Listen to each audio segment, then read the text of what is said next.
एक पत्नी ने अपने पति की पीठ पीछे पड़ोस के एक फोटोग्राफर के साथ संबंध बनाए, लेकिन उसे ये नहीं पता था कि उसका पति उसी वक्त दीवार से कान लगाए इस धोखे को सुन रहा था। पड़ोस से अपनी पत्नी और उस आदमी की आवाजें सुनते हुए वो एक पल के लिए दिल टूटने से बुरी तरह रोने लगता और फिर अगले ही पल एक अजीब सी खुशी के साथ अपनी पत्नी द्वारा रचे गए इस धोखे के नाटक का मजा लेने लगता। ये फिल्म एक सच्ची कहानी पर आधारित है, तो आइए देखते हैं कला और हवस की आग में जलते इस खतरनाक लव ट्रायंगल को। कहानी की हीरोइन मैरी एक ऐसे शाही परिवार से थी जो अब बर्बाद हो चुका था। उसके पिता पॉल साहित्य के बहुत बड़े ज्ञानी और एक महान लेखक थे, जिनकी वजह से कई लोग उनसे मिलने आते थे। पियरे और उसका दोस्त हेनरी भी उनसे कविता लिखना सीखने आए। पियरे एक बहुत ही बेफिक्र और मनमौजी कवि था और साथ ही लड़कियों के मामले में काफी बदनाम था। वो और उसका दोस्त हेनरी दोनों ही मैरी के प्यार में पड़ गए। मैरी, मेरा इंतजार करना। हेनरी जहां थोड़ा शर्मीला था, वहीं पियरे ने अपना प्यार कभी नहीं छुपाया। वो अपनी खूबसूरत कविताओं से मैरी की तारीफ करता था। मैरी भी पियरे के टैलेंट और उसके बिंदास अंदाज पर फिदा हो गई थी। इस तरह कविताओं के बीच उनका प्यार परवान चढ़ने लगा, लेकिन असलियत किसी हथौड़े की तरह उन पर गिरी, जिसने उनके इस खूबसूरत सपने को तोड़ दिया। मैरी के पिता कविताओं में इतने खोए रहते थे कि उनका परिवार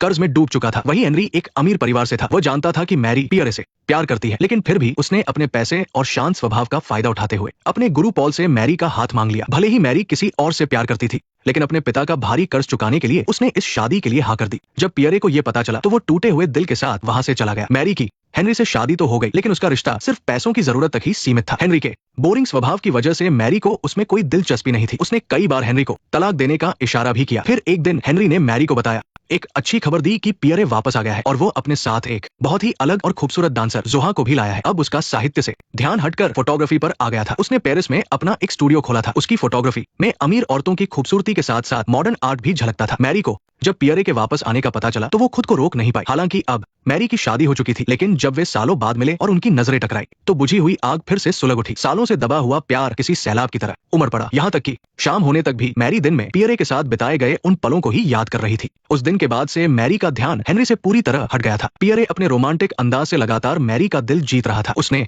अखबार के एक कोने में एक ऐसी प्रेम कविता छपवाई जिसमें छिपे हुए शब्दों से मैरी का नाम बन रहा था। इसे देखकर मैरी के चेहरे पर एक प्यारी सी मुस्कान आ गई, लेकिन उस वक्त हेनरी को ये नहीं पता था कि उसकी पत्नी की खुशी की वजह कौन है। इसके बाद मैरी हेनरी से छुपकर तस्वीरें खिंचवाने के बहाने से अक्सर पियरे से उसके स्टूडियो में मिलने लगी। पियरे ने उसकी अनगिनत तस्वीरें खींची। कैमरे के सामने मैरी कभी एक मासूम परी जैसी लगती तो कभी किसी जादूगरनी जैसी। हर तस्वीर में उसका गहरा प्यार झलकता था। मैं तुम्हारा पति नहीं बन सकता, इसलिए मैं तुम्हारा प्रेमी बनूंगा। मैं तुम्हें इतना प्यार करूंगा जितना तुमने कभी सोचा भी नहीं होगा। जैसे जैसे वे ज्यादा वक्त साथ बिताने लगे, उनकी हरकतें और भी बेबाक होने लगी। पियरे ने मैरी की काफी बोल्ड तस्वीरें भी खींची। एक दिन हेनरी ने पियरे को घर पर दावत के लिए बुलाया। खाते वक्त हेनरी अपनी और अपनी पत्नी की लव स्टोरी सुना रहा था, लेकिन उसे अंदाजा भी नहीं था कि वो दोनों इशारों इशारों में क्या बात कर रहे हैं। इस वक्त हेनरी उन दोनों के रिश्ते में बिल्कुल एक बाहरी इंसान लग रहा था। मैरी किसी बहाने से हेनरी को वहां से भेज देती है और फिर वो तुरंत पियरे को चूमने लगती है। कभी भी पकड़े जाने का ये जो डर और रोमांच था वो उन्हें और भी बेकाबू कर रहा था। जब हेनरी पियरे को अपनी शादी की तस्वीरें दिखा रहा था तब पियरे और मैरी ने बिना किसी डर के एक दूसरे का हाथ पकड़ा हुआ था। ऐसा लग रहा था जैसे हेनरी का वहां होना सिर्फ उनके रोमांस को और बढ़ा रहा था। एक दिन मैरी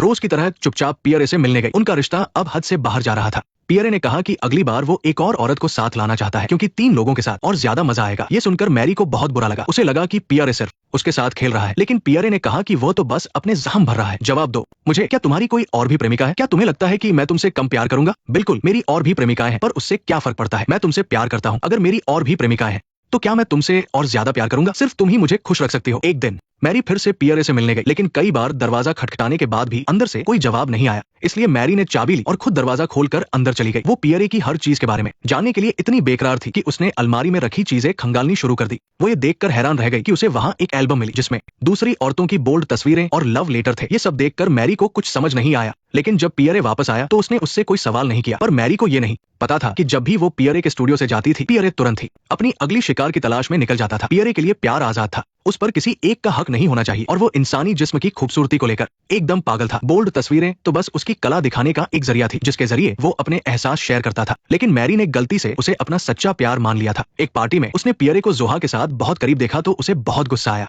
ये पहली बार था जब हेनरी ने मैरी को पियरे की तरफ इतने अजीब तरीके से देखते हुए नोटिस किया था। लेकिन उस वक्त जलन के मारे मैरी ने ये ध्यान ही नहीं दिया कि उसका पति उसे और पियरे को कितनी तेज नजरों से देख रहा है। वो पियरे को किसी और औरत के साथ बर्दाश्त नहीं कर सकती थी, इसलिए वो बिना कुछ सोचे समझे वहां से जाने लगी। लेकिन लोगों के सामने तमाशा न हो इसलिए हेनरी ने उसे रोक लिया। जब हेनरी वापस घर गया तो उसने मैरी की अलमारी का ताला तोड़ा और वहां से मैरी की बहुत सी बोल्ड तस्वीरें और पियरे को लिखे हुए लव लेटर निकाले। वो आमने सामने मैरी से पूछना चाहता था कि पियरे उसमें ऐसा क्या खास है। उसने मैरी को यह भी बताया कि पियरे के कई औरतों के साथ संबंध है, वो सिर्फ किसी एक से प्यार नहीं करता। लेकिन जब मैरी को पता चला कि उसका राज खुल चुका है तो उसने भी कुछ नहीं छुपाया। हेनरी से बहस होने के बाद उसकी बातों की सच्चाई जानने के लिए वो चुपचाप पियरे के स्टूडियो में आई। वहाँ उसने सच में कुछ ऐसा देखा जो बताया नहीं जा सकता, और इसी वजह से बाद में जब भी वो पियरे से मिलती तो हमेशा रोती ही रहती थी। वो ये मान ही नहीं पा रही थी कि पियरे एक साथ कई औरतों से प्यार करता है, लेकिन उसे छोड़ना भी मुश्किल था। लेकिन पियरे ने सिर्फ इतना कहा कि मेरे लिए मत रो, मैं इसके लायक नहीं हूँ। एक दिन हेनरी अकेले में पियरे से मिला ताकि उसे बिना शक हुए वहां से दूर भेज सके। उसने पियरे को समझाया कि उसे अपनी कला के लिए और भी जगहों पर घूमना चाहिए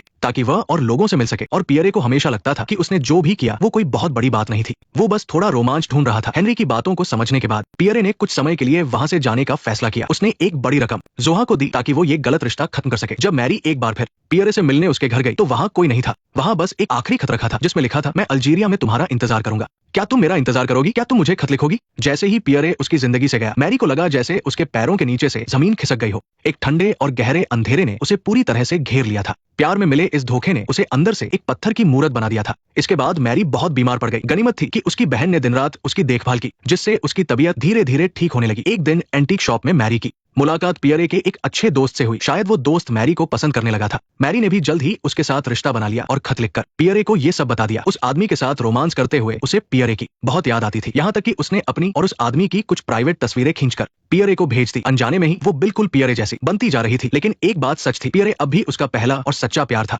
एक लंबे सफर के बाद पियरे को भी एहसास हुआ कि वो अब भी मैरी से ही सबसे ज्यादा प्यार करता है। मैरी बाकी सब औरतों से बिल्कुल अलग थी। पियरे ने वापस लौटने का फैसला किया। ये खबर सुनकर मैरी ने तुरंत पियरे के दोस्त को ब्रेकअप का खत लिख दिया और उसे बिल्कुल वही बातें कही जो पियरे ने कभी उसे कही थी। लेकिन मैरी ने कभी नहीं सोचा था कि इतने कम समय में वो आदमी उससे इतनी गहराई से प्यार करने लगा था। मैरी के इस अचानक ब्रेकअप से वो बुरी तरह टूट गया और इस सदमे की वजह से उसकी जान चली गई। जब पियरे वापस आया और उसे अपने दोस्त की मौत का पता चला तो वो टूट गया। उसे लगा कि ये सब मैरी की वजह से हुआ है, इसलिए उसने मैरी से सारे रिश्ते तोड़ने का पक्का मन बना लिया। लगा जैसे उन दोनों का रिश्ता यही खत्म हो गया। लेकिन कुछ ही समय बाद पियरे को मैरी के प्रेग्नेंट होने की खबर मिली। हेनरी और मैरी की शादी को सालों हो चुके थे, लेकिन उनके बीच कभी पति पत्नी वाला रिश्ता नहीं बना। और अगर प्रेगनेंसी के समय का हिसाब लगाया जाए तो उस समय मैरी पियरे के दोस्त को जानती भी नहीं थी, इसलिए ये बच्चा पक्का पियरे का ही था। पियरे के बच्चे की मां बनने से मैरी को लगा कि शायद अब उनका प्यार फिर से परवान चढ़ेगा। उसे लगा कि जब तक ये बच्चा है तब तक पियरे और उसका रिश्ता कोई नहीं तोड़ सकता। यहाँ तक कि उसने सोच लिया था कि वो पैदा होने के बाद बच्चे का नाम पियरे ही रखेगी। लेकिन उसे इस बात का जरा भी अंदाजा नहीं था कि बच्चा होने के बावजूद पियरे का फैसला नहीं बदलेगा। हेनरी अच्छे से जानता था कि ये उसका बच्चा नहीं है, फिर भी उसने मैरी के साथ रहने और बच्चे को अपना नाम देने का फैसला किया।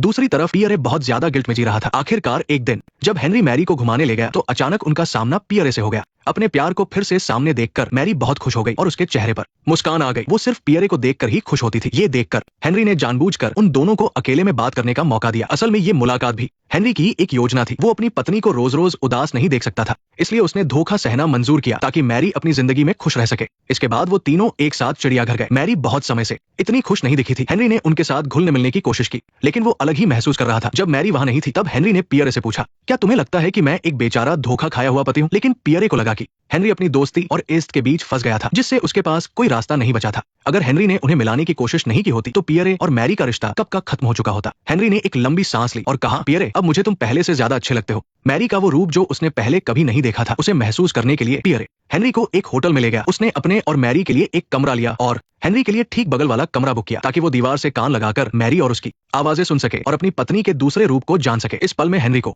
एक तरफ अजीब सी संतुष्टि मिल रही थी तो दूसरी तरफ उसका दिल बुरी तरह टूट रहा था। लेकिन उसने फिर भी सब कुछ चुपचाप सह लिया और मैरी और पियरे के रिश्ते को चलने दिया। घर वापस आने के बाद भी हेनरी ने इस बारे में कोई बात नहीं की। जब तक मैरी खुश थी हेनरी भी खुश था। एक दिन मैरी की माँ अचानक उससे मिलने आई क्योंकि उनके परिवार में फिर से पैसों की तंगी आ गई थी। वो मैरी की छोटी बहन की शादी करके कुछ पैसे जुटाना चाहती थी, लेकिन बिना दहेज के एक अच्छा घर मिलना बहुत मुश्किल था। ये बात सुनकर मैरी के दिमाग में एक आइडिया आया। पियरे के साथ हमेशा रहने के लिए उसने एक बेहद चौंकाने वाला फैसला लिया। उसने अपनी खूबसूरत और जवान बहन को पियरे से मिलवाया। अगर पियरे शादी के लिए मान जाता तो मैरी हक से पियरे के करीब रह सकती थी और उसकी देखभाल कर सकती थी। उसने पियरे से यह भी कहा कि उसकी बहन बिल्कुल एक कोरे कागज की तरह मासूम है। वो जैसे चाहे उसे अपने रंग में ढाल सकता है और उसे अपने सपनों की रानी बना सकता है। पियरे ने शुरू में तो मना कर दिया, लेकिन मैरी के बार बार समझाने पर उसने आखिरकार मैरी की बहन से सगाई कर ली। इसके बाद उन तीनों का रिश्ता और भी ज्यादा अजीबोगरीब हो गया। पियरे ने मैरी और उसकी बहन की ढेर सारी हॉट तस्वीरें खींची। इन तस्वीरों में दोनों बहनें एक दूसरे के बेहद करीब थी और उनकी आंखों में पियरे के लिए प्यार और आपस में जलन दोनों साफ दिख रहे थे। लेकिन कुछ ही समय बाद शायद अपने किए की सजा के तौर पर तस्वीरें धोते समय पियरे की आंखों की रोशनी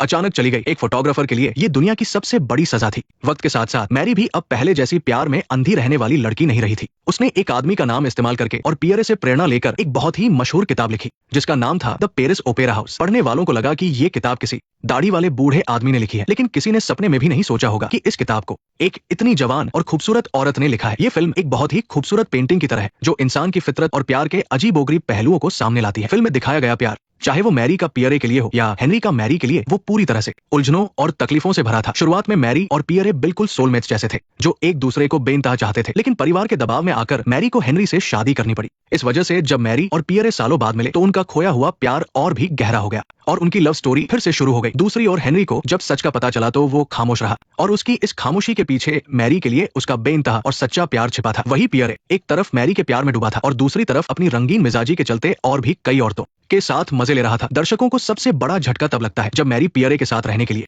अपनी ही सगी जवान बहन को उसके हवाले कर देती है। प्यार और धोखे का ये अजीबोगरीब जाल प्यार में इंसानी दिल के अलग अलग रूपों को दिखाता है और ये भी बताता है कि प्यार हमेशा अपने वक्त और हालात से बंधा होता है। वीडियो देखने के लिए शुक्रिया। मिलते हैं अगले वीडियो में। फॉलो कर लो वरना अगली वीडियो मिस हो जाएगी।